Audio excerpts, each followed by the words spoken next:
Aujourd'hui, je fais suite à ma première vidéo sur le cercle trigonométrique et aujourd'hui, je vous montre comment passer pour les angles des degrés au radian. Pour vous expliquer ça, je vais utiliser une valeur remarquable, celle de pi sur 4 et je rappelle que pi sur 4 correspond tout simplement à la longueur de cet arc de cercle. On va donc introduire l'angle qui est situé ici, que je vais appeler θ, celui qui est formé par l'axe des abscisses ainsi que le segment ici OM. Si j'étudie en degrés cet angle, eh bien ça correspond tout simplement à l'angle droit que j'ai partagé en deux. Autrement dit, je peux dire que θ est égal à 45 degrés. Maintenant, si je veux étudier cet angle en radian, eh bien je vais tout simplement regarder sur le cercle trigonométrique quelle est la longueur de l'arc de cercle qui est intercepté par cet angle θ.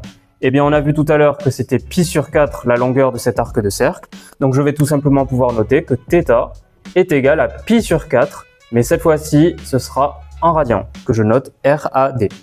En sachant cela, eh bien, je peux également définir d'autres angles, par exemple l'angle qui est ici, que je vais appeler alpha.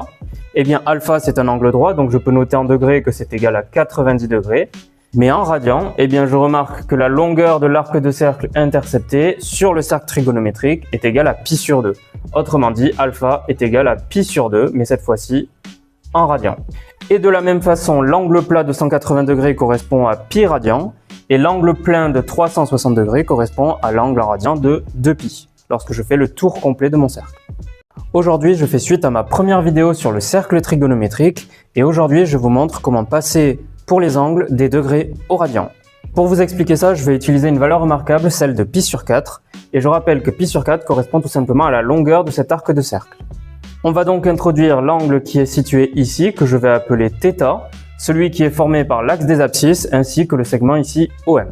Si j'étudie en degrés cet angle, eh bien ça correspond tout simplement à l'angle droit que j'ai partagé en deux. Autrement dit, je peux dire que θ est égal à 45 degrés. Maintenant, si je veux étudier cet angle en radian, eh bien je vais tout simplement regarder sur le cercle trigonométrique quelle est la longueur de l'arc de cercle qui est intercepté par cet angle θ. Eh bien, on a vu tout à l'heure que c'était pi sur 4 la longueur de cet arc de cercle, donc je vais tout simplement pouvoir noter que θ est égal à pi sur 4, mais cette fois-ci, ce sera en radian, que je note RAD. En sachant cela, eh bien, je peux également définir d'autres angles, par exemple l'angle qui est ici, que je vais appeler alpha. Eh bien, alpha, c'est un angle droit, donc je peux noter en degrés que c'est égal à 90 degrés. Mais en radian, eh bien, je remarque que la longueur de l'arc de cercle intercepté sur le cercle trigonométrique est égale à pi sur 2. Autrement dit, alpha est égal à pi sur 2, mais cette fois-ci en radian.